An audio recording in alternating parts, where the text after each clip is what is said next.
Bonjour et bienvenue au journal régional d'Alizé, édition de la mi-journée. Nous sommes le jeudi 1er septembre.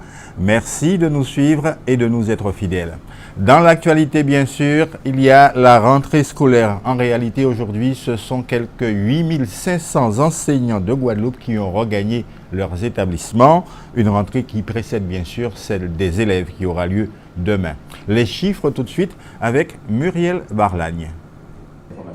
Les vacances sont officiellement terminées pour les enseignants.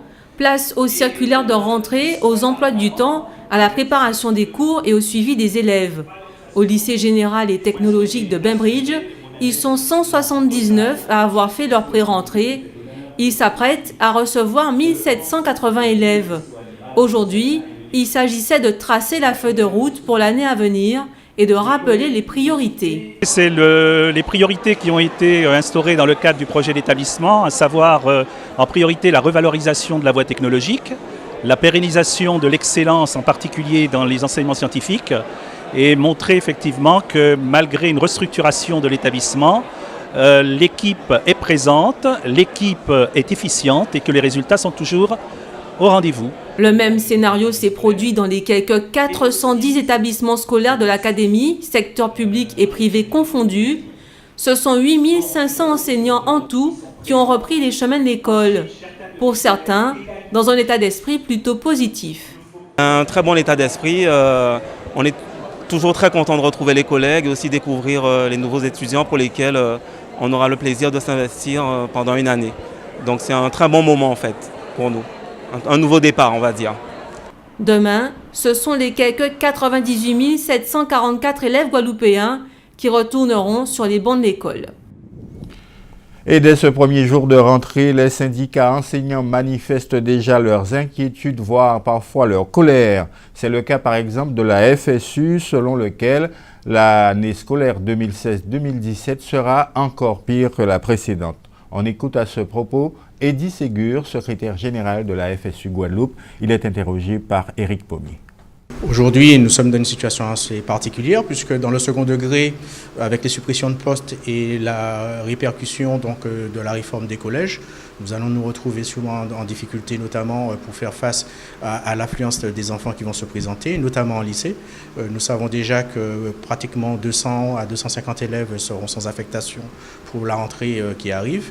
Et donc, il nous faudra malheureusement encore recourir à des postes précaires, encore recourir à un emploi de personnel qui n'est pas formé. Et donc, nous sommes inquiets. Deuxièmement, nous savons pertinemment qu'au niveau du collège, l'ensemble des établissements n'est pas prêt plutôt. Et nous savons pertinemment que malheureusement, au niveau des emplois du temps, il y aura des cafouillages. Au niveau donc du temps de service pour les enseignants, il y aura nécessité sûrement de faire des heures supplémentaires, ce qui va sûrement nuire à la qualité de l'enseignement et donc tout simplement à la façon dont nous aurons à offrir aux élèves la meilleure qualité d'enseignement possible. Et puis surtout, dans le premier degré, nous nous retrouvons toujours avec les mêmes difficultés, les rythmes scolaires qui ne sont toujours pas adaptés. Nous sommes aussi en difficulté parce que tout simplement le calibrage du nombre de postes au concours a été mal fait et aujourd'hui nous avons 41 classes 100 mètres pour la rentrée. Il faut savoir que nous déjà à la FSU, dès le 8, nous appelons l'ensemble des collègues des collèges et des lycées à se mobiliser devant le rectorat, rendez-vous à 9h, justement pour démontrer au recteur que les choses ne vont pas, que le nombre de postes n'est pas correct, qu'il faille faire des efforts en matière de la création des postes. Et puis surtout, nous demandons tout simplement à ce que la réforme des collèges ne soit pas appliquée aujourd'hui. Braquages, cambriolages se sont multipliés ces dernières semaines en Guadeloupe et pas seulement dans l'agglomération pointoise. Dans des communes, dans des campagnes jusque-là paisibles, le phénomène a manifestement gagné du terrain. Dernier exemple en date, cette tentative de cambriolage à Viard, à Sainte-Rose, où une septuagénaire a été frappée à coups de hachette par son cambrioleur.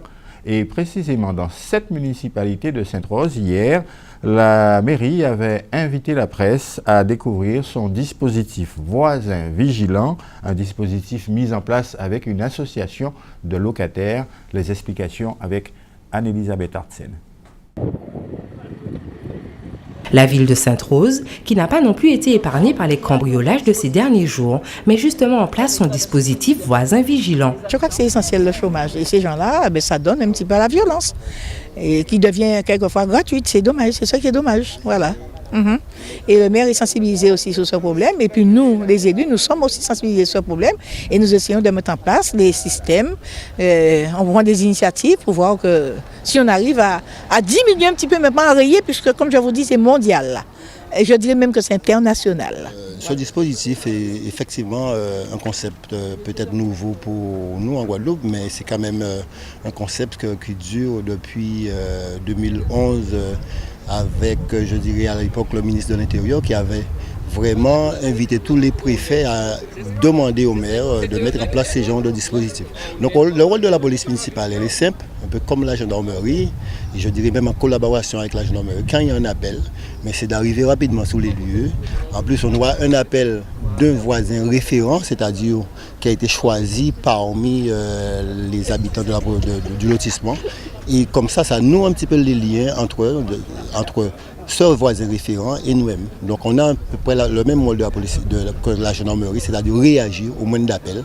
L'appel téléphonique, c'est vrai, mais c'est aussi un passage au poste, etc. Pour les habitants de la résidence, ce dispositif est une bonne chose pour leur quartier, mais ils restent tout de même vigilants et prudents concernant l'efficacité réelle d'un tel dispositif. Le dispositif, ce ne sera pas de surveiller le voisin. On est bien clair là-dessus. Donc c'est vraiment en cas de délit, même si on a un doute sur quelque chose, donc c'est lever le doute en appelant, on a un numéro direct avec la gendarmerie, la police, ce qui n'existe pas sans ce dispositif. Je me sens plus rassuré de savoir que la police, la gendarmerie, la municipalité de Sainte-Rose sont avec nous et que les cambriolages ont beaucoup diminué, tout ça. C'est bien. Mais le dire et le faire, c'est deux. C'est deux. Parce que d'aller faire comprendre à un jeune quelque chose, vous le dénoncez, vous dénoncez ce qu'il fait. Il voit de lui-même c'est pas bien, mais vous pensez qu'il va accepter ça? Déjà, il vous prendra en griffe aussi.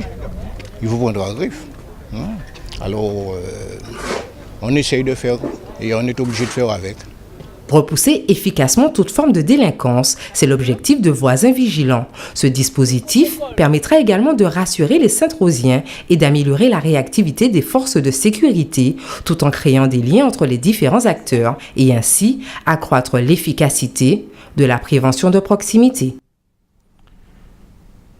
Si Sainte-Rose a donc installé ce dispositif, beaucoup de Guadeloupéens un peu partout dans l'île s'interrogent aujourd'hui sur les moyens à mettre en œuvre pour endiguer ce phénomène notamment de braquage qui vise les commerçants. Mardi encore, un commerçant du Lamentin avait été sommé de remettre la caisse. Alors, Eddie Elatré a promené sa caméra et son micro pour vous interroger sur ce phénomène. Je suis très révoltée parce que je suis une mère de famille et je vois qu'on ne peut plus sortir de chez nous, on ne peut plus rien faire. On est emprisonné dans un système, voilà, parce que tout le monde a peur, tout le monde est style terrorisé. Et puis voilà, bon, pour moi, à mon avis, c'est le fautif, c'est l'État, puisque l'État il permet trop de choses de nos jours. Nous, parents, on nous prive de certains droits. Et après le résultat, on retrouve nos enfants dans la rue, on retrouve nos filles qui sont dans des situations insoutenables. Voilà, l'État devrait laisser les parents agir un peu plus et un peu sévir. En cas pour la jeunesse guadeloupéenne dans nous, il y a un chemin là, pas ni assez politiciens qui soutiennent ces boucles là. Parce qu'en cas pour tous ces étrangers là qui viennent travailler. Il y a quoi machin. Regardez moi en j'ai la retraite. En cas de démerdé moi, en cas chez ayant la mer, ayant chez crabe, en cas de démerdé moi, en cas de bouiller moi pour en vivre. Mais c'est si vous regardez il y a chez nous diplôme, il y a un chemin là. En cas trouver les politiciens pas occupés des tout glacés. Je pense que la jeunesse a besoin d'accompagnement, ça c'est une chose qu'on a toujours l'occasion de dire. Et pour cela, je pense qu'il serait nécessaire qu'on maintienne les jeunes à l'école. qu'ils reprennent aussi des activités sportives. Parce que le mercredi, il y avait des activités pour les jeunes, le mercredi, le samedi. C'est vrai que maintenant, ça ne se fait plus comme avant. Essayer de reprendre les activités donc, qu'on fait dans le temps. Les maintenir en activité sportive, même s'il n'y a pas la scolarité, c'est difficile, mais l'activité sportive peut aider les jeunes aussi à s'en sortir. Et puis, concernant les jeunes de maintenant, quand on dit qu'il n'y a pas de travail, ça n'est pas de travail, mais plus on reste dans les établissements scolaires, plus on reste à vouloir se développer sur des connaissances scolaires, on peut s'en sortir. Il va falloir plus de sécurité, plus de lois pour que ça revienne comme avant, quoi. Parce que dans mon enfance, j'ai pas connu ce genre de trucs. J'ai quitté la métropole, j'ai quitté la Guadeloupe, j'avais 15 ans. Et à chaque fois que je reviens en vacances, il y a toujours des meurtres et tout. Donc c'est pas une bonne image pour nous. Et surtout pour nous qui vivons dans l'Hexagone, c'est pas une très bonne image. C'est un appel pour dire qu'ils existent. Parce que comme ils sont au chômage, il n'y a pas de travail, ils sont mal vus. Les prix des carburants sont à la hausse ce mois-ci. Depuis minuit hier soir, le litre de super sans-plomb coûte désormais 1,34 €, soit une augmentation de 4 centimes par rapport au mois dernier. Le litre de gasoil est à 1,11 €, soit 2 centimes de plus. Mais la bouteille de gaz liquéfié de 12,5 kg demeure à 18,67 €. Dilma Rousseff n'est donc plus présidente du Brésil. Pour avoir maquillé les comptes publics, elle a été destituée hier par les sénateurs qui votaient, 61 voix contre 20. Et le vice-président Michel Temer, qui occupait jusque-là provisoirement le poste, a aussitôt prêté serment et s'est envolé pour le G20, le sommet des grandes puissances mondiales qui se tient ce week-end à Hangzhou, en Chine. L'actualité dans notre grande région, c'est également l'annonce d'une visite surprise du candidat républicain américain Donald Trump au Mexique. L'ex-président Jean-Bertrand Aristide est sorti de l'ombre pour s'impliquer personnellement dans la campagne électorale présidentielle. L'ancien prêtre des bidonvilles a sillonné les hauteurs de l'aire métropolitaine aux côtés de la candidate de son parti, Maryse Narcisse. Cette rare sortie publique a permis à Titide de prouver sa popularité qui reste très grande 12 ans après son départ forcé du pouvoir. Des milliers de partisans de la formation Famille-Lavalas suivent le cortège et dès qu'Aristide sort par le toit ouvrant de la voiture pour les saluer, c'est l'hystérie. L'implication de Jean-Bertrand Aristide dans cette ouverture de campagne est un atout majeur pour la candidate qui était arrivée 4e au scrutin annulé de l'an dernier. Mais cette participation active de l'ancien président aux futures réunions publiques reste à confirmer. C'est certainement l'un des pays où on l'attendait le moins vu ses déclarations récentes. Donald Trump rencontrera au Mexique le président Enrique Peña Nieto, un voyage surprise dans un pays vilipendé depuis plus d'1 an par le candidat républicain à la Maison-Blanche en raison de l'immigration clandestine. Le milliardaire américain a annoncé sur Twitter qu'il avait accepté une invitation du chef d'État mexicain. Selon un communiqué de la présidence, cette invitation avait été lancée auprès de Donald Trump, ainsi que de sa rivale démocrate au scrutin de novembre, Hillary Clinton. La rencontre sera privée. Ce voyage est d'autant plus surprenant que le milliardaire a lancé sa candidature en juin 2015 en accusant le Mexique d'envoyer par-delà la frontière des criminels, des violeurs et des trafiquants de drogue. Il a bâti sa campagne sur une promesse de fermeté absolue contre l'immigration clandestine, s'engageant à construire immédiatement un mur à la frontière sud et à expulser les 11 millions de sans-papiers, en majorité mexicains, vivant aux États-Unis. Les athlètes caribéens ont beaucoup œuvré à Rio pour défendre les couleurs de la région pendant les Jeux Olympiques. Ceux qui ont été médaillés ont été traités comme des ambassadeurs, alors que ceux qui n'ont pu obtenir de médaille méritent les plus hautes considérations, a déclaré Hugh Riley, secrétaire général de l'Organisation du tourisme des Caraïbes. La Caraïbe, dans son ensemble, a recueilli 28 médailles lors des Jeux de Rio, avec pour Cuba et la Jamaïque 11 médailles chacun. Les Bahamas ont gagné 2 médailles, tandis que la République dominicaine, Grenade, Puerto Rico et Trinité et Tobago en ont chacun recueilli une. Plus de 20 000 visiteurs ont été réjouis par le Jamaica House, hébergé au Prado Jockey Club à Rio, pour des événements sur grand écran et des animations le soir réalisées par les meilleurs artistes reggae jamaïcains. Plus de 180 agents de voyage ont été accueillis dans le centre d'accueil jamaïcain pour découvrir la cuisine et la culture de la Jamaïque. Retour chez nous avec l'érosion du littoral guadeloupéen, un phénomène dont il faudra sans doute désormais tenir compte. Depuis quelques jours, c'est à Déé que ce processus se dévoile de la manière la plus spectaculaire. En effet, la plage de Grand-Anse est aujourd'hui coupée en deux.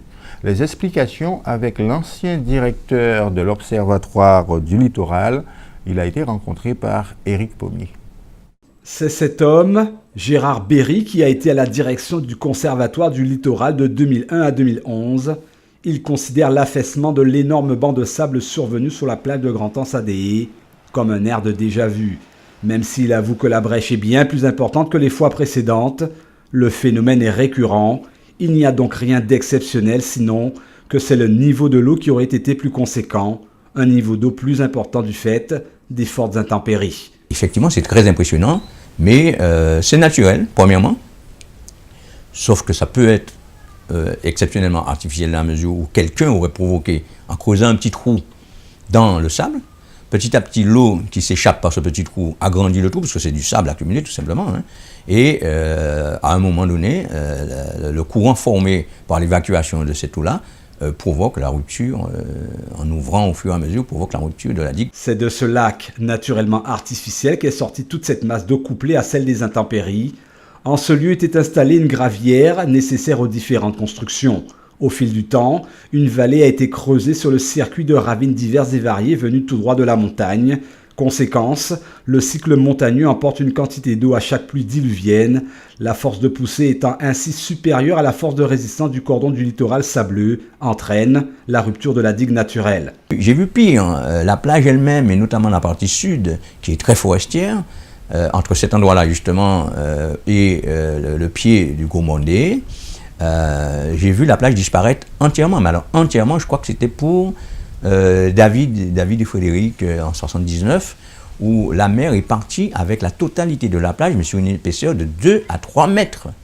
Ça veut dire que les racines des arbres, puisque c'est très forestier à cet endroit, les racines des amandiers, les racines des arbres pendaient sur 1,50 m, 2 mètres de vide et dans l'eau. Et puis on s'est dit, ben ouais, c'est foutu.